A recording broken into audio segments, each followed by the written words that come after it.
Everyone, आज हम लोग इस वीडियो में एक एग्जांपल को सॉल्व करेंगे जो कि किसका एग्जांपल होगा 3D का। और हम लोग ट्रसेस को समझेंगे और ट्रसेस को एनालाइज करेंगे कि हम लोग उसका फार्मूला जो बेसिक फार्मूला है उसको हम लोग कैसे जनरेट करके जो है हम लोग एक फार्मूला बाहर आएगा जो कि हम लोग यहाँ पे यूज़ करेंगे ट्रसेस के केस में।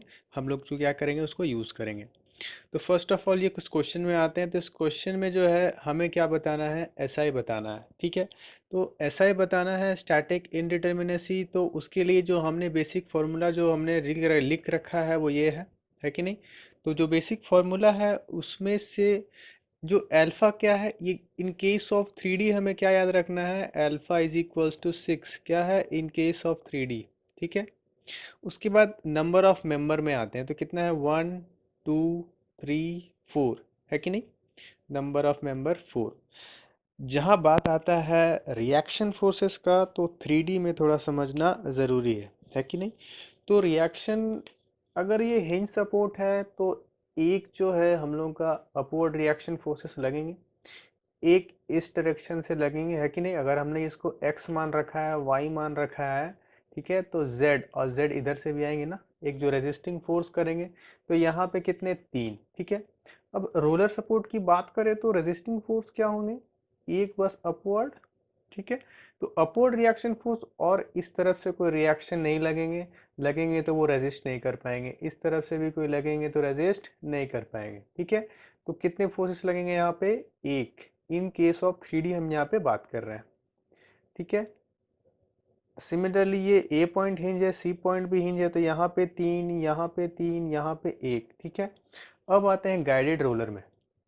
तो यहाँ पे गाइडेड रोलर में क्या होगा, तीन के तीन जो क्या होंगे, तीन डायरेक्शन से हम लोगों के मोमेंट को रेजिस्ट कर लिए जाएंगे। तो वहाँ पे तीन रिएक्शन हो गए और इस तरफ से एक रिएक्शन लगेंगे हॉरिजॉन्टल, या फिर हम लोग उसको एक्स डायरेक्शन भी मान सकते हैं है कि नहीं, एक्स वाई और जेड जो भी मानेंगे।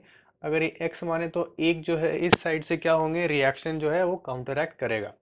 तो यहाँ पे टोटल कितने होंगे, 4 है कि नहीं। 1 2 3 मूवमेंट को रेजिस्ट करेंगे और एक के रिएक्शन फोर्स 4। ठीक है, तो कितने हो जाएंगे टोटल यहाँ पे, 11। ठीक है, टोटल रिएक्शन फोर्सेस कितने हो जाएंगे यहाँ पे, 11। उसके बाद अगर हम लोग यहाँ पे बीटा की बात करें तो बीटा यहाँ पे क्या याद रखना है, हम लोगों को 3D के केस में कितना हो जाएंगे, 6 है कि नहीं। उसी तरह अगर हम लोग जॉइंट आते हैं तो 1 2 3 4 5 कितने जॉइंट है टोटल, 5। ठीक है, अब गामा, तो जैसे ही हम लोग गामा में आते हैं तो गामा क्या होगा, कितने की कहाँ कहाँ पे जो है हम लोग को गामा का वैल्यू किस रिलेटेड होता है, due due to internal hinge. तो इंटरनल हिंज में जैसे हम लोग आते हैं तो इंटरनल हिंज पे क्या होता है, हम लोग क्या करते थे, जितना नंबर ऑफ मेंबर है ना, नंबर ऑफ मेंबर -1 करते थे इन केस ऑफ 2D। ठीक है, तो इन केस ऑफ 2D हम लोग लेते थे। तो जैसे ही अगर 3D का केस है तो किस किस जगह पे कौन कौन एक्सिस पे मोमेंट जो है हम लोगों का 0 रहेगा। ठीक है, तो यहाँ पे moment at X Y is equals to क्या हो जाएंगे, 0, अगर हमने इसको ऐसे ले रखा है तो। ठीक है, ये क्या है, हम लोग का y मान लीजिए, ये क्या है x और ये क्या है z। ठीक है, एक्स वाई जेड हम लोग अगर इसको मान लेते हैं तो मोमेंट एट एक्स वाई क्या हो जाएंगे यहाँ पे, 0। उस जगह पे क्या हो जाएंगे, मोमेंट 0। तो ये जो वैल्यू है, ये टोटल जो एडिशन होगा अभी, ये क्या हो जाएगा आपका गामा है कि नहीं। तो मोमेंट एट वाई जेड है कि नहीं, ये भी 0 हो जाएंगे। मोमेंट एट वाई जेड ये भी 0, एक्स वाई ये भी 0 है कि नहीं। उसके बाद थर्ड जो आते हैं हम लोग का क्या हो जाएगा, मोमेंट एट जेड वाई है कि नहीं। तो मोमेंट एट जेड वाई भी क्या हो जाएंगे यहाँ पे, 0। तो टोटल कितने हो जाएंगे यहाँ पे, 3। ठीक है, तो टोटल 3 हो जाएंगे। उसके बाद अगर इन सारे चीज़ों को हम लोग अगर इस फॉर्मूले में पुट करेंगे, ये एसआई वाले जो फॉर्मूले हैं, तो हम लोग उसको क्या पाएंगे, आंसर क्या हो जाएगा इसका 2। आप जो है इसको सॉल्व करें। ठीक है, ये रहा आपका क्वेश्चन। उसके बाद थोड़ा बहुत हम लोग क्या समझेंगे, यहाँ पे ट्रेसेस को समझने की कोशिश करेंगे। तो ट्रेसेस में जो हम लोग का एसआई निकालने का जो बेसिक फॉर्मूला है वो तो ये है।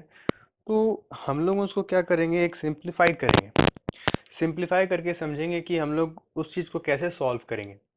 तो जब भी एसआई की बात करें तो एसआई में क्या होगा, यहाँ पे अल्फा इज इक्वल्स टू 1। वैसे अल्फा इज इक्वल्स टू 1 यहाँ पे क्यों होगा, क्योंकि वहाँ पे कौन से फोर्सेस लगेंगे, only and only axial forces. ठीक है, only and only axial forces के थ्रू लगेंगे, ना ही शियर फोर्स लगेंगे, ना ही बेंडिंग मोमेंट लगेंगे। ठीक है। तो axial force only through the axis क्या होंगे, इधर कंप्रेशन और टेंशन, है कि नहीं, इधर कंप्रेशन और टेंशन। तो क्या होंगे, वो एक ही डायरेक्शन से फोर्सेस लग रहे हैं ना, तो क्या हो जाएंगे वो ओनली एक्सियल फोर्स, तो क्या हो जाएगा अल्फा इज इक्वल्स टू 1, ठीक है। तो उसके बाद जैसे ही बीटा में आते हैं तो नंबर ऑफ इक्वेशंस कौन कौन से वैलिड होंगे, summation of all the forces in X direction and summation of all the forces in Y direction. और हम अगर बात करें यहाँ पे मोमेंट की, तो यहाँ पे मोमेंट जो है यहाँ पे नहीं आएंगे, मोमेंट के इक्वेशन क्या है यहाँ पे ट्रसेस पे नहीं लगेंगे।